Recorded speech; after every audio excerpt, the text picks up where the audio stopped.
warahmatullahi wabarakatuh. Salam dan bahagia, Bapak Ibu Guru Penggerak. Berjumpa kembali dengan saya, Nurtati Erni, calon guru penggerak Angkatan 10, SMK Teknologi Nasional Palembang. Foneksi, antar materi, Modul 2.1, Pembelajaran berdiferensiasi. Pendahuluan, sebagai orang tua dan guru, kita pasti pernah mengalami suatu kondisi di mana suasana atau kondisi belajar kita berbeda dengan siswa lain, baik dari cara belajarnya, kemampuan belajarnya, maupun minat belajar kita. Oleh karena itu, sebagai orang tua dan guru kita sudah seharusnya menyadari bahwa setiap anak itu memiliki gaya belajarnya masing-masing. Dengan kesadaran itu, tentu kita sebagai orang tua dan guru akan jauh lebih mudah untuk mendorong pencapaian prestasi belajar anak secara lebih maksimal. Untuk itu, sudah seyogianya jika setiap guru mesti mengenal siswanya secara lebih individual untuk dapat menerapkan strategi belajar yang cocok bagi proses perkembangan belajar mereka. Dengan demikian, maka diperlukan pemahaman secara menyeluruh mengenai pembelajaran berdiferensiasi guna memaksimalkan potensi belajar siswa. Pertanyaan pemantik, apakah saya mengubah pemikiran saya sebagai akibat dari apa telah saya pelajari?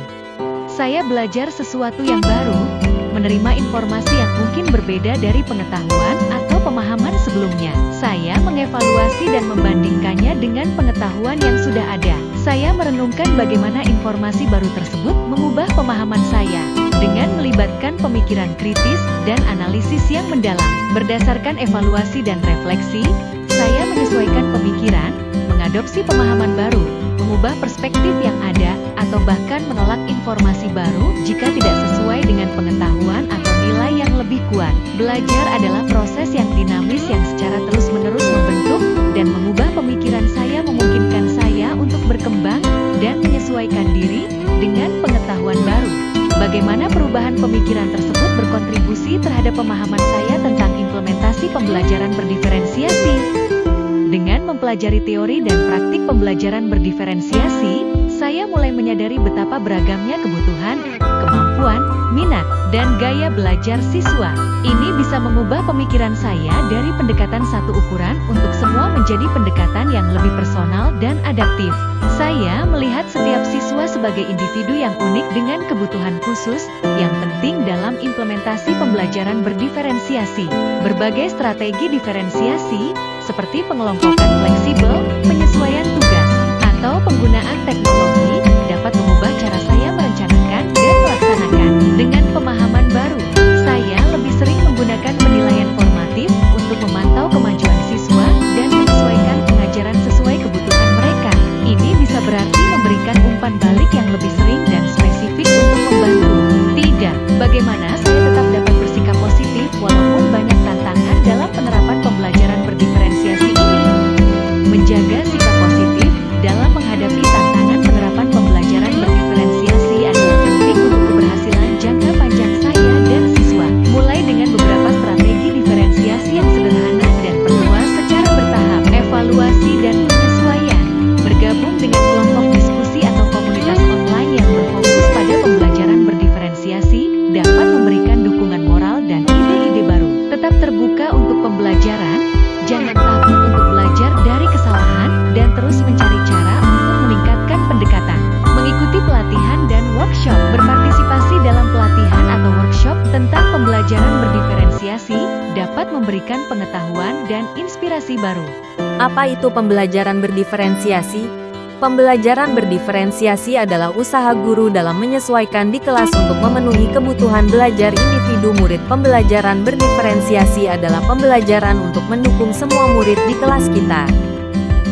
Pembelajaran berdiferensiasi ini memiliki tujuan untuk menciptakan kesetaraan belajar bagi semua siswa dan menjembatani kesenjangan belajar antara yang berprestasi dengan yang tidak berprestasi. Singkatnya, pembelajaran berdiferensiasi adalah proses pembelajaran yang dibuat sedemikian rupa sehingga siswa merasa tertantang untuk belajar. Pada dasarnya, pembelajaran berdiferensiasi memungkinkan setiap guru untuk bertemu dan berinteraksi dengan siswa pada tingkat yang sebanding dengan tingkat pengetahuan mereka untuk kemudian menyiapkan preferensi belajar mereka. Bagaimana cara untuk dapat melakukan pembelajaran berdiferensiasi? Penting untuk dicatat bahwa beberapa siswa pasti memiliki tingkat pengetahuan yang baik tentang suatu topik belajar tertentu. Sedangkan siswa yang lain tidak karena siswa tersebut memiliki pengetahuan yang sama sekali baru dengan topik tersebut. Selain itu, beberapa orang siswa juga memiliki kemampuan pemahaman yang lebih baik dan lebih cepat jika ia mendengarkan penjelasan gurunya secara langsung atau melalui audio. Sedangkan beberapa orang siswa lagi dapat belajar secara efektif apabila ia berpartisipasi aktif dalam proses pembelajaran. Dan beberapa orang siswa lainnya harus menghabiskan waktunya untuk membaca sendiri guna mendapatkan pengetahuan secara utuh dan lebih lengkap. Selain itu, kita juga mungkin memiliki anak-anak yang senang belajar dan berkolaborasi dalam sebuah kelompok kecil. Sementara beberapa anak lainnya lebih suka belajar secara mandiri. Adanya perbedaan-perbedaan ini mesti disikapi oleh setiap guru dengan cara menampilkan diferensiasi konten dan berbagai pendekatan yang dapat memastikan bahwa semua materi belajar telah disesuaikan dengan kebutuhan peserta didik yang memiliki kemampuan berbeda.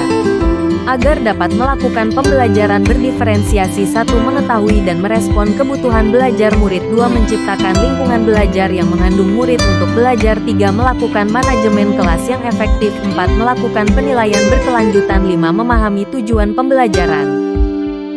Strategi pembelajaran yaitu pembelajaran berdiferensiasi adalah yang pertama, diferensiasi konten, yang kedua yaitu diferensiasi proses, dan yang ketiga adalah diferensiasi produk.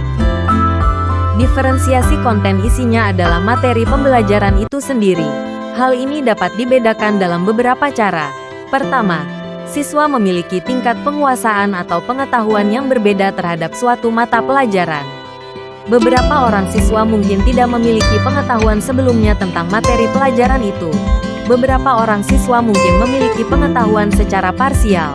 Dan beberapa orang siswa lainnya mungkin telah menguasai pengetahuan tentang materi pelajaran itu. Diferensiasi proses. Proses ini berbicara tentang bagaimana seorang guru dapat memberikan instruksi yang tepat kepada setiap siswa dalam proses pembelajaran. Selain itu, penilaian berkelanjutan selama pembelajaran juga akan membantu guru dalam memahami apakah setiap siswa telah belajar dengan kemampuan terbaik mereka atau tidak. Diferensiasi produk. Aspek ini melibatkan metode yang digunakan oleh guru dalam mengetahui tingkat penguasaan materi atau bahan ajar dari setiap siswa. Untuk mengetahui penguasaan materi itu, seorang guru dapat melakukannya dengan cara melakukan tes, meminta siswa untuk menuliskan laporan tentang topik-topik berdasarkan materi pelajaran, dan lain-lain. Berkaitan dengan kebutuhan belajar murid, guru harus memahami 3 aspek berikut.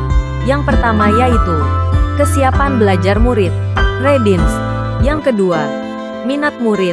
Yang ketiga, profil belajar murid. Kesiapan belajar murid mengharuskan guru untuk menilai pengetahuan awal dan menentukan murid berada pada yang telah murid ketahui dan di mana. Minat murid. Minat setiap anak pasti anak berbeda-beda. Minat adalah salah satu motivitas penting bagi murid untuk terlibat aktif dalam proses pembelajaran. Profil belajar murid. Yang pertama yaitu lingkungan. Yang kedua budaya. Yang ketiga gaya belajar. Yang keempat kecerdasan majemuk. Kebutuhan belajar murid dapat diidentifikasikan berdasarkan cara-cara berikut ini. Adakah keterkaitan antara modul pembelajaran berdiferensiasi dengan modul-modul yang lain?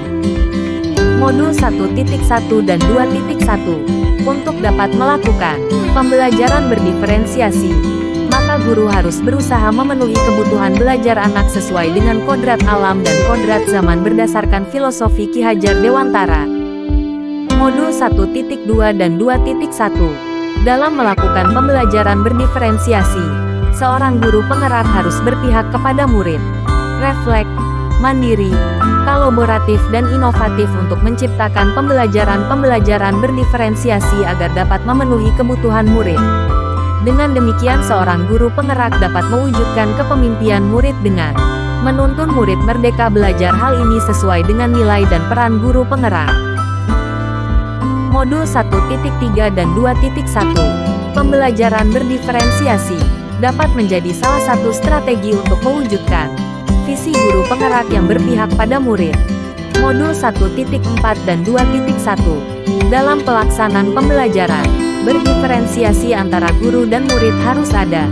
Kesepakatan kelas terlebih dahulu agar proses pembelajaran dapat berjalan dengan baik sesuai dengan nilai-nilai budaya positif. Demikian pemaparan koneksi antara materi modul 2.1. Terima kasih.